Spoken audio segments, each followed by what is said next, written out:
والسلام عليك يا ناشر الهدى.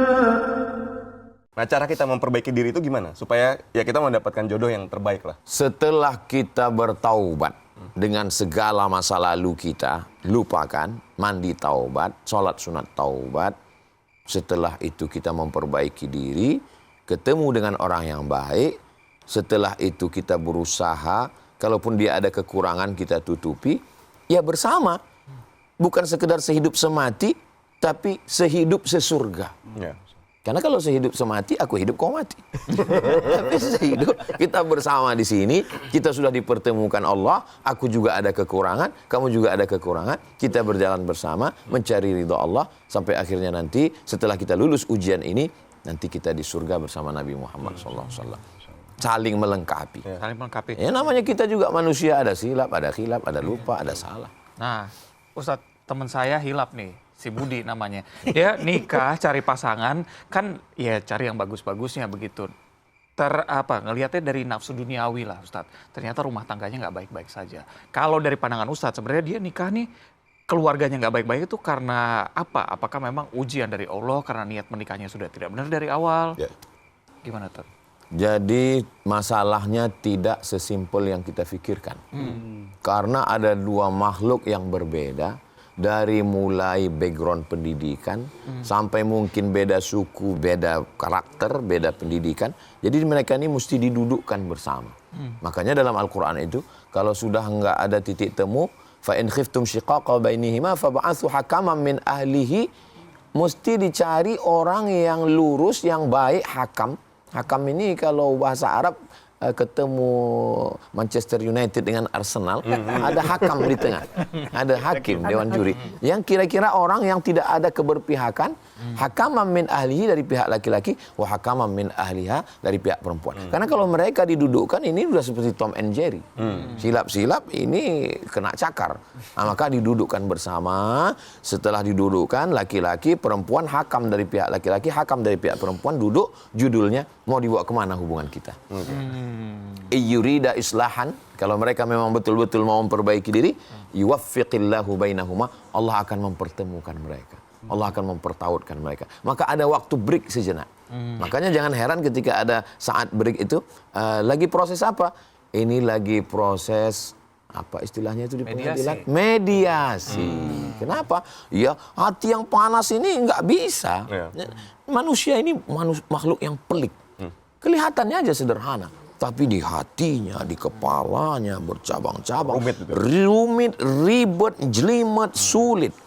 Nah, maka ada masa, ada menunggu. Setelah itu, jadi ada orang yang bingung. Dulu heboh di medsos sudah begini, kok sekarang jadi? Makanya jangan hebohkan di medsos dulu. Oh, jadi curhatnya jangan ke medsos. Jangan ke medsos. Kenapa orang jadi sungkan untuk bermediasi? Karena udah ribut di medsos duluan, heboh di media duluan. Akhirnya mau ini malu, kemakan cakap. Akhirnya terjadi. Sebetulnya simpel aja. Zaman dulu itu sampai mohon maaf, orang yang menjatuhkan talak itu nggak keluar rumah.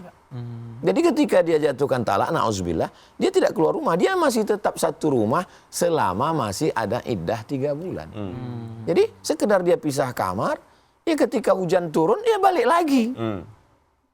Sehingga nggak ribet, jelimet, susah. Tapi kalau udah koar-koar di Facebook, Instagram, sudah masuk lagi liputan media ribah pagi, ribah sore, ribah malam, udah makin ribet. Ini sudah seperti Ukraina dan Rusia, sudah susah mendamaikannya. Nah Ustadz, kan kita disuruh merahasiakan rumah tangga kita, kan? Aib-aib kita tutup.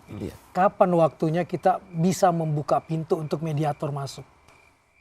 Ketika kita sudah tidak mampu, sudah di atas kemampuan kita, sudah nggak bisa lagi, maka kita ceritakan. Perempuan ini walinya 6, ada ayahnya, ada kakeknya, ada kakak laki-laki, ada adik laki-lakinya, ada pamannya.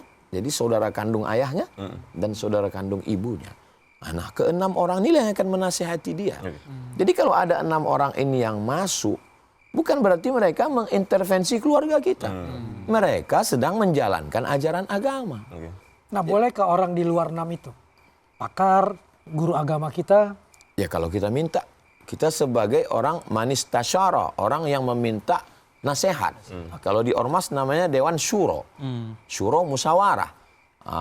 Ada yang dari psikolog, ada yang dari agama. Kita minta pendapatnya, konseling, lalu bertukar pikiran. Tentu orang ini juga kita cari yang amanah.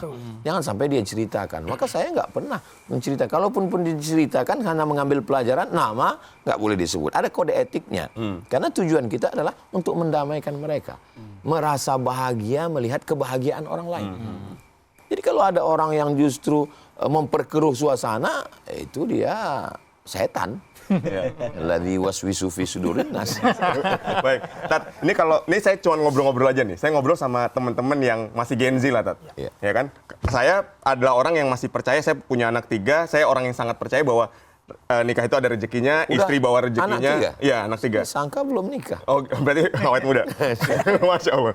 Nah, terus ketika ngobrol sama Gen Z ini, mereka tuh kecenderungan untuk menikah tuh ya sekarang ini menurun, Tat. Karena dia berpikir bahwa kalau kita nikah buru-buru, kita ini belum mapan, belum siap, belum sanggup. Sedangkan kalau saya, justru kalau bisa nikah semudah mungkin, istri saya waktu nikah 21 tahun waktu itu. Yeah. Artinya saya percaya betul ketika nikah, ada rezekinya nikah, ada rezekinya istri, rezekinya anak. Tapi anak sekarang nggak seperti itu, anak-anak Gen Z ini terutama teman-teman Banyak kita. faktor, Bang Oho. Pertama, mereka melihat ketika diekspos permasalahan rumah tangga ini menjadi entertain. Oke. Ya kan? Yang kedua, dengan sosial media yang selalu menceritakan ini. Yang ketiga, memang sudah kehidupan akhir zaman ini yang luar biasa. Beda dengan zaman dulu, ya orang nggak perlu sekolah, nggak perlu kerja, sawah terkembang luas. Akhirnya begitu nikah, dan fenomena di kampung itu dia juga nggak tahu apa yang terjadi di kampung sebelah. Sehingga ketika buka mata, pandai lari dikit, pagi khitan, sore nikah. Gitu. Jadi sesimpel itu, sesederhana itu. Rumah biasa aja, kendaraan, pergi ke sawah, pulang, makan, habis isya, mati lampu, anak 10. Nggak ada kekhawatiran, nggak ada kecemasan.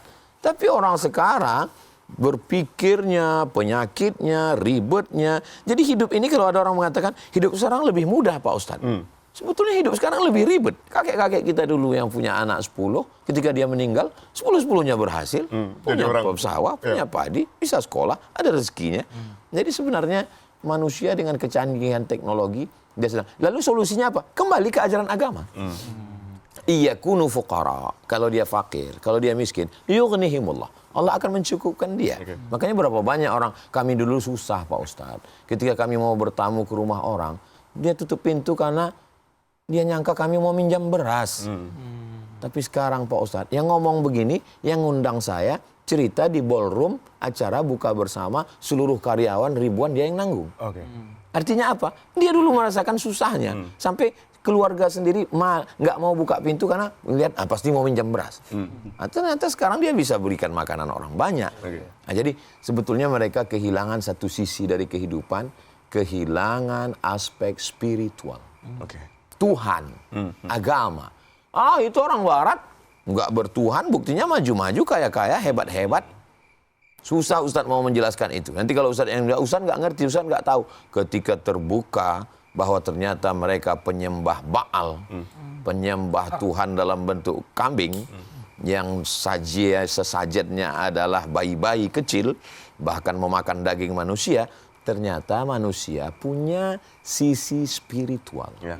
Hanya saja mereka ini menutupinya. Mereka katakan kami nggak percaya sama Tuhan. Dan ternyata setelah terbuka mereka memang nggak nyembah Tuhan. Tapi nyembah hantu. Tuhan. Dan kita kembali kepada ajaran agama kita. Man istata'a minkumul ba'ah. Kalau kamu sudah merasa mampu, falyatazawwaj, menikahlah. Guna untuk nikah ini untuk apa? Aghaddu lil basar, menjaga pandangan, wa ahsanu lil farj, menjaga kemaluan, berketurunan, membahagiakan. Kita tinggal ikuti saja sunnah ini untuk mendatangkan kebahagiaan. Dan inilah yang perlu kita jelaskan ke Gen Z ini dengan bahasa. Kalau mereka nggak mau nerima ceramah, ya kita buatkan video animasi yang kira-kira mudah. Itu hanya caranya aja. Gimana cara buat video pendek, buat aplikasi, bagaimana mereka bisa menerima ajaran itu dengan bahasa kekinian, dengan bahasa mereka yang mudah mereka pahami.